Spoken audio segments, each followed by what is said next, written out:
दरबार की जय। या देवी सर्वभूतेषु लक्ष्मीरूपेण संस्थिता नमस्तस्यै नमस्तस्यै नमस्तस्यै नमो नमः। ओम सर्वमंगलमांगल्ये शिवे सर्वाधिसार्थिके शरण्ये त्र्यंबके गौरी नारायणी नमस्तुते। बोली सच्चे दरबार की जय। आज माता रानी का चौथा नवरात्रा है और आज माँ कूष्मांडा की पूजा की जाती है। माँ कूष्मांडा का ये रूप बड़ा ही अद्भुत अलौकिक है। माता दुर्गा के चौथे स्वरूप का नाम कूष्मांडा है।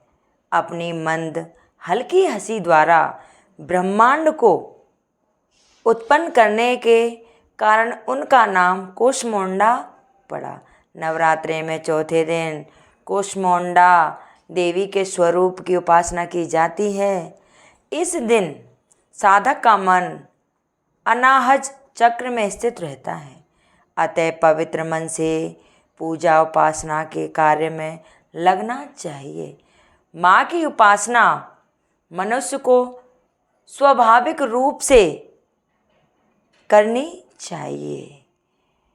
उसे सुख समृद्धि और उत्पत्ति की ओर ले जाती है।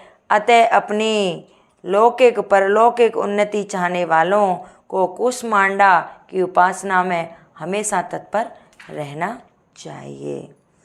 तो अब माता की कथा थोड़ी लंबी है, लेकिन कहते हैं न, कथा सुनने मात्र से ही सारे मनोरथ पूर्ण हो जाते हैं। कथा को बीच में छोड़ के ना जाएं, कथा पूरी सुने। ऋषि बोले, देवी ने जब पराक्रमी दुरात्मा महिषासुर का वध कर दिया और राक्षसों की सेना को मार दिया, तो इंद्र आदि समस्त देवता अपना सिर और शरीर झुकाकर भगवती दुर्गा की स्तुति करने लगे। जिस देवी ने अपनी शक्ति से यह जगत व्याप्त कर रखा है और जो समस्त देवताओं तथा महर्षियों की पूजनी है, उस अंबिका को हम भक्ति पूर्वक वंदना करते हैं। वह हम सबका कल्याण करने वाली है, जिस अतुल्य बल और प्रभाव का वर्णन भगवान विष्णु, भगवान शंकर और ब्रह्मा जी भी नहीं कर सके। वही चंडिका देवी इस संपूर्ण संसार का पालन करे और अशुभ भय का विनाश करे। पुण्यात्माओं के घरों में आप स्वयं लक्ष्मी का रूप हो और पापियों के घरों में तुम अलक्ष्मी रूप में हो और सतकुल में जन्म लेने वाले के लिए लज्जा रूप में होकर उनके घरों में निवास करती हो। हम उस दुर्गा भगवती को नमस्कार करते हैं। हे देवी, इस संसार का पालन करें। हे मातेश्वरी, आपके इस अचित्य रूप को का असुरों का संहार करने वाली शक्ति तथा युद्ध में असुरों के साथ आपके अनेक प्रकार के चरित्रों का हम किस भांति वर्णन कर सकते हैं। अर्थात आपकी महिमा का वर्णन शब्दों से बाहर है। आप संपूर्ण संसार की उत्पत्ति का कारण हैं। आप में सतगुण, रजोगुण और तमोगुण तीनों उपस्थित हैं, तो भी दोषों के साथ आपका संसर्ग नहीं बन पड़ता। भगवान विष्णु और महादेव आदि देवता भी आपका पार पाने में असमर्थ हैं। आपकी ही सबके आश्रय हैं। यह समस्त जगत आपका अंश भूत है, क्योंकि आप सबकी आदिभूत अव्यक्तता पराकृता हैं। देवी, संपूर्ण यज्ञों में जिसके उच्चारण में सब देवता तृप्त होते हैं, वह स्वहा आप ही हैं। इसके अतिरिक्त आप पितरों की भी तृप्त का कारण हैं, इसलिए सब लोग आपको स्वधा कहते हैं। हे देवी, वह विद्या जो मोक्ष को देने वाली है, जो अचित्य है, मह ज्ञान है, स्वरूपा है, मोक्ष की इच्छा है। हे देवी, तुम वाणी रूप हो, दोष रहित हो तथा यजुर्वेद की एक उद्गीत और सुंदर पदों के पाठ सामवेद की आश्रय रूप हो। तुम भगवती दुर्गा हो। इन संसार की उत्पत्ति एवं पालन के लिए तुम वार्ता हैं रूप में प्रकट हुई हो और तुम संपूर्ण विश्व की पीड़ा हरने वाली हो। हे देवी, जिससे समस्त शास्त्रों को जाना है और मेघा शक्ति तुम ही हो और दुर्गम भव सागर से पार करने वाली नौका भी तुम ही हो। लक्ष्मी रूप से विष्णु भगवान के हृदय में निवास करने वाली हुए देवी, मंद मंद मुस्काने वाली, निर्मल रूप चंद्र विलंब के समान उत्तम, स्वर्ण को मनोहारी कांति से कमनीय तुम्हारे मुख को देखकर भी महिषासुर क्रोध में भर गया। यह बड़े आश्चर्य की बात है देवी, तुम्हारा यही मुख जब क्रोध से भर गया तो उदय काल में चंद्रमा की तरह लाल हो गया और तनी हुई भौं के कारण आपका विकराल रूप हो गया। उसे देखकर भी महिषासुर के शीघ्र प्राण क्यों नहीं निकल गए, यह बड़े आश्चर्य की बात है। हे देवी, तुम हमारे कल्याण के लिए प्रसन्न होती हो। आपके प्रसन्न होने से विश्व का संहार होता है, कल्याण होता है। आप क्रोध हो जाती हो तो कितने ही कुलों का सर्वनाश कर देती हो। यह हमें कभी अभी ज्ञात हुआ है जब तुमने महिषासुर की विशाल सेना को देखते देखते ही मार दिया। हे देवी, आप उन्नति को देने वाली हैं। आप जिस प्रकार प्रसन्न होती हैं वे सभी जगह जगह सम्मान पाते हैं, उन्हें ही धन और यश मिलता है। वे अपने धर्म का भी पालन करते हैं, वे ही रक्षित रहते हैं, अपनी पत्नी अपने बच्चों तथा संबंधियों के साथ प्रसन्न रहते हैं। हे देवी, आपकी कृपा से ही अत्यंत पुण्य आत्मा पुरुष अपने धर्म संबंधी कार्य प्रतिदिन निष्पादित करते हैं। आपकी कृपा से ही उन्हें स्वर्ग लाभ मिलता है। इसी कारण आप तीनों लोकों में फल देने वाली मानी जाती हो। हे देवी दुर्गे, आपका स्मरण करने पर आप प्राणियों के भय हरण कर लेती हो। स्वस्थ पुरुष जब आपका स्मरण करते हैं तो आप उन्हें अत्यंत पवित्र बुद्धि प्रदान कर देती हो। दरिद्रता, दुख और भय हरने वाली हो। आपसे बढ़कर और कौन है संसार में।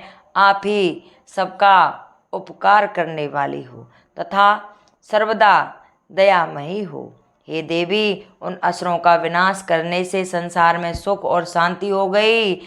ये राक्षस नरक में रहने के निमित्त भले ही पाप करते हों, परंतु युद्ध में मरकर इनको स्वर्ग मिला है। यह है सोचकर ही आप इन राक्षसों का संहार करती हो।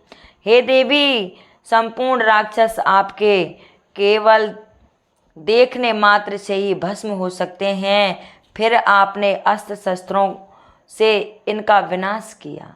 इसका कारण यही है कि शस्त्र के प्रहार से राक्षसों को भी स्वर्ग की प्राप्ति हो गई है। इस प्रकार शत्रुओं के लिए भी आपके विचार कितने भी उत्तम हैं। हे देवी, आपकी तलवार ही उग्र प्रजा पुज और त्रिशूल की चमक से ही उन राक्षसों की आंखें फूट जानी चाहिए थी, परंतु इसकी भी एक प्रमुख कारण यही है, चंद्रमा की किरण से आपका शीतल मुख उन्होंने देख लिया था। हे देवी, आपका शील स्वभाव दुराचारियों के दुष्ट स्वभाव को निवृत्त करने वाला है। आपका रूप अत्यंत है, उनकी तुलना किसी से भी नहीं की जा सकती। आपका पराक्रम तो देवताओं के पराक्रम को नष्ट करने वाला है, राक्षसों के पराक्रम को नष्ट करने वाला है। इस प्रकार आप शत्रुओं पर भी दया रखती हो। हे देवी, आपके इस पराक्रम की बराबरी किसी ने भी नहीं की। शत्रुओं को भयभीत करने वाला आपका पराक्रम और सुंदर स्वभाव और किसी में नहीं है। हृदय में ममतामयी दया, युद्ध क्षेत्र में कठोरता, तीनों लोकों में आपसे बढ़कर किसी में भी नहीं है। हे देवी, युद्ध क्षेत्र में शत्रुओं को मारकर तुमने उन्हें स्वर्ग लोक में स्थान प्राप्त कर दिया। इस तरह तीनों लोकों की रक्षा की है तथा उन उन्मग्ध राक्षसों से जो हमें भय था उनको भी तुमने दूर कर दिया। आपको हमारा बारंबार नमस्कार है।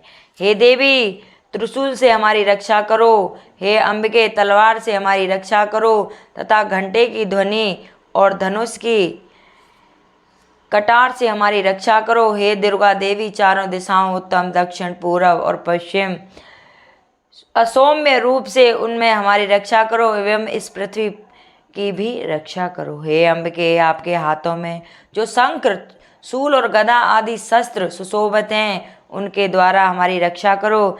ऋषि बोले, इस प्रकार सब देवताओं ने जगत माता भगवती की स्तुति की और नंदन वन के पुष्पों तथा गंध अलौकिक द्वारा उनकी पूजा की। सभी देवताओं ने भांति भांति पूर्वक दिव्य धूपों द्वारा अर्चना की। फिर प्रणाम करके तब देवी दुर्गा प्रसन्न होकर उन देवताओं से बोली, हे देवताओं, तुम सब लोग जिस वस्तु की अभिलाषा रखते हो मुझसे मांग लो। देवता बोले, भगवती ने हमारी सब इच्छा पूर्ण कर दी हैं, अब हमें कुछ नहीं चाहिए। हमारा शत्रु महिषासुर मर गया है। महादेवेश्वरी, इतने पर भी यदि आप हमें कुछ वरदान देना चाहती हो तो जब जब हम आपको स्मरण करें तब तब आप दर्शन देकर हम लोगों के महान संकटों को दूर कर दिया करो। हे मातेश्वरी, जो भी मनुष्य इस स्तुति द्वारा आपकी स्तुति करेंगे उसे पित्त, समृद्धि, वैभव देने के साथ ही उनकी धन और स्त्री आदि संपत्ति को भी बढ़ाने के लिए आप सदा हम पर प्रसन्न रहें। ऋषि बोले, हे राजन, देवताओं ने जब संसार के लिए तथा अपने लिए इस भांति प्रसन्न किया तो देवी तथा अस्तु कहकर अंतर्ध्यान हो गईं। हे राजा, जिस प्रकार तीनों लोकों का हित चाहने वाली वह भगवती देवी देवताओं के शरीर से उत्पन्न हुई थी, वह सारा वृतांत मैंने तुमसे कह दिया है। इसके पश्चात दुष्ट अस्त्रों तथा शुंभ निशुंभों का वध करने के लिए तथा संसार की रक्षा और देवताओं की रक्षा करने के लिए देवी उत्पन्न हुई। वह सब कथा मैं तुमसे सुनाता हूँ, इसलिए तुम ध्यान से सुनो। यही कासमांडा की कथा थी। ये था चौथा दिन। 5वें दिन में फिर आपके सामने प्रस्तुत होंगे। अगर ये मेरी कथा किसी को अच्छी लगी हो तो कृपया लाइक, सब्सक्राइब करें, कमेंट में लिखकर जय माता की जरूर बोलें।